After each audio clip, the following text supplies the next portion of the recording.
आज हम करेंगे क्लास 10th की मैथ्स का चैप्टर 8 उसके एक्सरसाइज 8.1 क्वेश्चन नंबर 1। तो स्टार्ट करते हैं।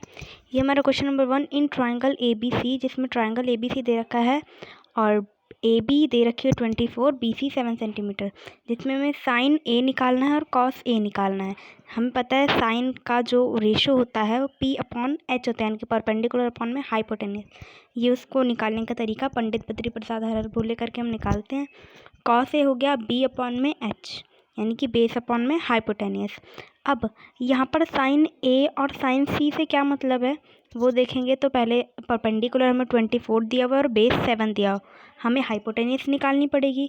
तो सबसे पहले हम पाइथागोरस थ्योरम से हाइपोटेनियस निकालेंगे। तो पी पाइथागोरस थ्योरम लगाते हैं, वो क्या होती है, हाइपोटेनियस का square is equals to perpendicular का स्क्वायर प्लस बेस का स्क्वायर। तो पाइथागोरस थ्योरम के थ्रू हम इसकी तीसरी साइड निकाल लेंगे, यानी कि हाइपोटेनियस निकाल लेंगे, जिसमें परपेंडिकुलर हमें 24 दिया और हाइपोटेनियस हमें निकालना है, बेस 7 है।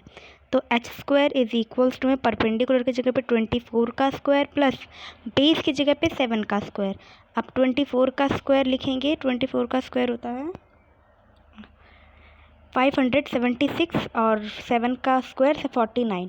अब एच स्क्वायर इन दोनों को ऐड करके जो एच स्क्वायर में है उधर जाके अंडर रूट में चेंज हो जाएगा। ये आ गया 625 अंडर रूट। अब 625 को अंडर रूट से बाहर निकालने के लिए हमें एलसीएम लेके बाहर निकालते हैं। और वैसे हमें पता भी है कि 625 25 का स्क्वायर होता है, तो हमें ऐसे ही पता चल गया, हाइपोटेनियस निकल गई। अब हमें देखना है साइन ए कॉस ए और साइन सी कॉस सी निकालनी है। 3 चीज़ें निकालनी है, जिसमें हमने तीनों साइड तो पता चल गई, मतलब 4 चीज़ें निकालनी है। हमें तीनों साइड पता चल गई हैं।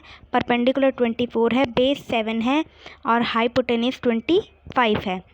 अब अभी अगर हम देखें हमारा ट्रायंगल किस तरह से बना हुआ है, तो जिस थीटा के सामने वाली साइड होती है परपेंडिकुलर।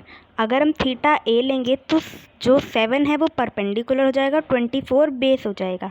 अगर हम थीटा सी लेंगे तो परपेंडिकुलर हमारा बेस हो जाएगा, परपेंडिकुलर जो हमारा अभी बना हुआ है उस हिसाब से थीटा सी है और परपेंडिकुलर 24 है, बेस 7 है। तो हम अगर देखें ए बी और ये सी ट्रायंगल से हम देखते हैं, दूसरा ट्रायंगल बनाते हैं हम अलग से, जिससे हमें थीटा पता चले। हम लेंगे थीटा ए, हमें क्या चाहिए, थीटा ए। थीटा ए जब हम करेंगे तो थीटा के सामने वाली साइड क्या हो जाती है, परपेंडिकुलर। इसका मतलब 7 क्या हो गया, परपेंडिकुलर, और बेस हो गया 24। तो ये हमारा ट्रायंगल क्लियर हो गया। ठीक है, हमने चेंज कर दिया, रोटेट कर दिया, ट्रायंगल को पलट दिया। तो थीटा ए करके परपेंडिकुलर बेस हो गया, बेस परपेंडिकुलर हो गया। अब इस वाले ट्रायंगल का अकॉर्डिंग हम इसका फर्स्ट पार्ट निकालेंगे। फर्स्ट पार्ट इस वाले ट्रायंगल से निकलेगा, जिससे निकलेगा साइन ए।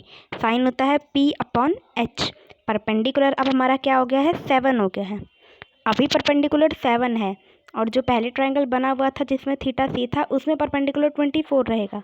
और हाइपोटेनियस सेम ही रहती है, चाहे थीटा ए ले लो चाहे सी ले लो। ठीक है, तो बेस अपॉन में हाइपोटेनियस होगा कॉस ए, 24 अपॉन में 25।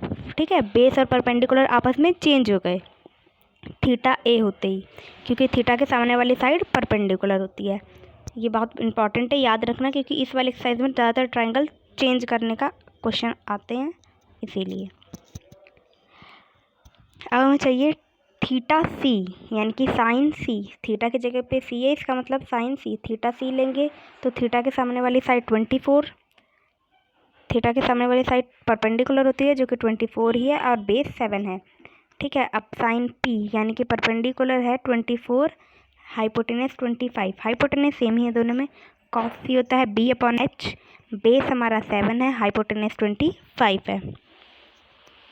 7 अपॉन में 25 आ गया कॉस सी। उम्मीद करते हैं आपको क्वेश्चन समझ आएगा, तो प्लीज़ चैनल को सब्सक्राइब कर देना और वीडियो लाइक करना मत भूलना। Thank you, bye bye.